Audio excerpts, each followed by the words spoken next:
Oh man, Colorado blizzard, March. We're slowly digging our way out here. Might be a while, but we're going skiing tomorrow. We're gonna make it happen. Even if it means we have to dig for the rest of the day. Here's a fun game.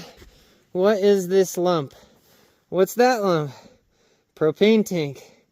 What's that lump? That is a grill. What's that lump? I bet you can guess it, can you? It's a car. Yep. A car. That would be an excellent jump for skiing if you could get fast enough. But yeah, man. Look at this craziness. I mean, can't even get... We had to forge like paths just to start digging. Isn't this nuts?